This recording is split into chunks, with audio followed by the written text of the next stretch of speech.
আসসালামু আলাইকুম সুপ্রিয় দর্শক, আজকের পর্বে আপনাদের সাথে শেয়ার করছি শুধুমাত্র 1 কাপ ময়দা আর একটা আলু দিয়ে ভীষণ মজার একটি নাস্তা তৈরির রেসিপি। এই নাস্তাটা দেখতে যেমন অনেক বেশি সুন্দর, খেতেও কিন্তু অসাধারণ। চাইলে কিন্তু সকালে কিংবা বিকেলে চায়ের সাথে এই নাস্তাটি খেতে পারেন, অথবা বাচ্চাদের টিফিনেও দিয়ে দিতে পারেন। আশা করছি বরাবরের মতো আমার আজকের রেসিপিও আপনাদের ভালো লাগবে। ভালো লাগলে অবশ্যই পেজ ফলো, চ্যানেল সাবস্ক্রাইব করতে ভুলবেন না। তো আর কথা না বাড়িয়ে চলুন মূল রেসিপি দেখে নেওয়া যাক। প্রথমে আমি একটি মিক্সিং বলে নিয়ে নিচ্ছি 1 কাপ পরিমাণ ময়দা, চাইলে আটাও নিতে পারেন। দিয়ে দিচ্ছি পরিমাণ মতো লবণ, দিয়ে দিচ্ছি 1 টেবিল চামচ পরিমাণ সয়াবিন তেল, আর এখানে আমি দিয়ে দিচ্ছি 1/4 চা চামচ পরিমাণ কালো জিরা। এখন আমি সবগুলো উপকরণ হাত দিয়ে সুন্দরভাবে মিশিয়ে নিচ্ছি। সবগুলো উপকরণ কিন্তু ভালোভাবে তেলের সাথে মিশিয়ে নিতে হবে। শুকনো উপকরণ মিশিয়ে নেওয়া হয়ে গেছে। এবার আমি ডো বানিয়ে নেব। এর জন্য নর্মাল তাপমাত্রার পানি দিয়ে একটি ডো বানিয়ে নিচ্ছি। আমি পানিটা একবারে দিচ্ছি না, অল্প অল্প দিয়ে ডোটা বানিয়ে নিচ্ছি। আর ডোটা অবশ্যই কিন্তু একটু শক্ত হতে হবে। আমরা যে নর্মাল রুটি ও পরোটা বানাই তার থেকে একটু শক্ত করে এই ডোটা বানিয়ে নিতে হবে। ডোটা রেস্টে রাখার পরে অনেকটা সফট হয়ে যাবে। তো ডো বানিয়ে নেওয়া হয়ে গেছে, এটাকে 10 মিনিটের জন্য রেস্টে রেখে দিচ্ছি। আর এদিকে আমি একটা আলু সিদ্ধ করে নিয়েছিলাম। আলুটাকে এরকম চামচের সাহায্যে সুন্দরভাবে ম্যাশ করে নিচ্ছি। গরম থাকা অবস্থায় আলু ম্যাশ করে নেওয়ার চেষ্টা করবেন, এতে আলু কিন্তু একদম স্মুথভাবে ম্যাশ করে নেওয়া যাবে, এতে কোনো লাম্পস থাকবে না। তো সুন্দরভাবে কিন্তু আলুটাকে ম্যাশ করে নিয়েছি। এবার এর মাঝে দিয়ে দিচ্ছি মিডিয়াম সাইজের একটি পেঁয়াজ মিহি করে কুচি করে, দিয়ে দিচ্ছি কাঁচামরিচ কুচি, দিয়ে দিচ্ছি চিলি ফ্লেক্স 1 চা চামচ। এবার আমি এর মাঝে দিয়ে দিচ্ছি টেস্টি মশলা। এটা হচ্ছে নুডলসের মাঝে যে মশলা থাকে সেই মশলাটা দিয়েছি। চাইলে কিন্তু আপনারা চাট মশলাও দিতে পারেন, অথবা চাট মশলা হাতের কাছে না থাকলে দিতে পারেন ভাজা জিরা ও ধনিয়ার গুঁড়া। সামান্য পরিমাণ লবণ দিয়ে এখন আমি সবগুলো উপকরণ সুন্দরভাবে মিশিয়ে এবার হাত দিয়ে আবারও সুন্দরভাবে মেখে নিচ্ছি।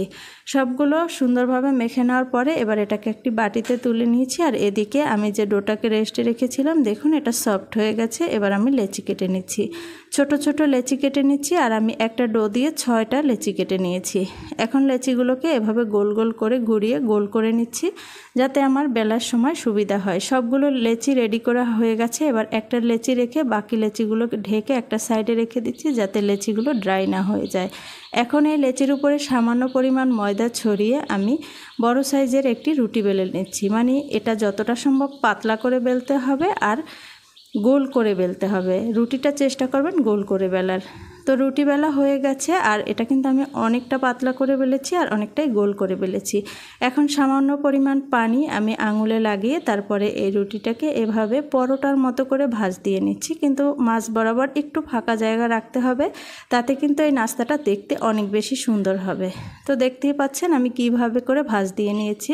প্রথমে 2 পাশ দিয়ে ভাঁজ দিয়ে নিয়েছি, তারপরে আবারও 2 পাশ ভাঁজ করে নিয়েছি। এবার উল্টিয়ে নিয়েছি।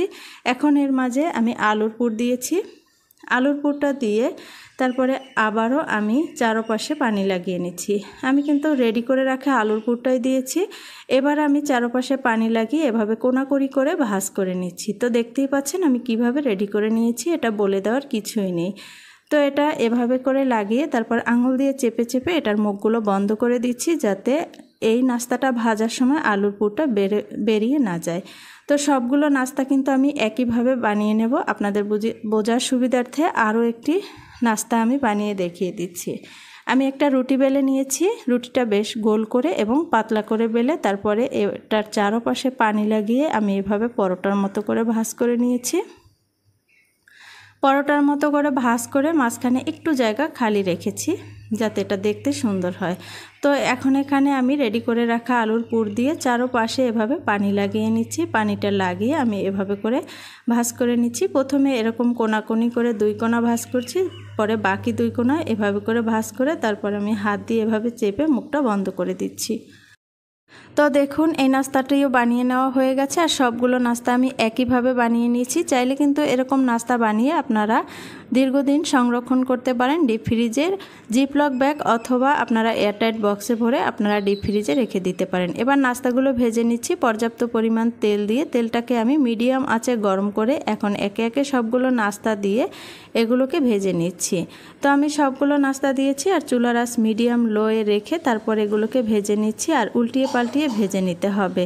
যখন আপনি তেলটা অতিরিক্ত গরম তেলে এই নাস্তাগুলো দেবেন, তখন কিন্তু নাস্তাটা অনেক বেশি ক্রিস্পি হবে না। মিডিয়াম লোয়ে আপনি একটু সময় নিয়ে ভাজবেন, দেখবেন এটা অনেক বেশি ক্রিস্পি হবে আর খেতেও দারুণ লাগবে।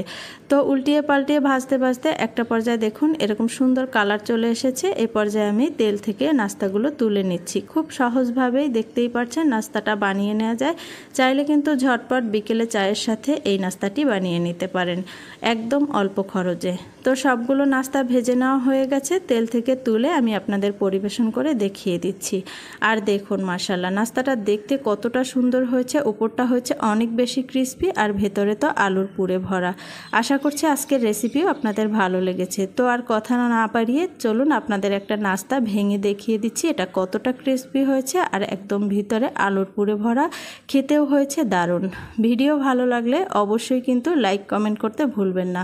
সবাই ভালো থাকবেন, সুস্থ থাকবেন। আজকের মতো এখানেই বিদায় নিচ্ছি। আল্লাহ হাফেজ।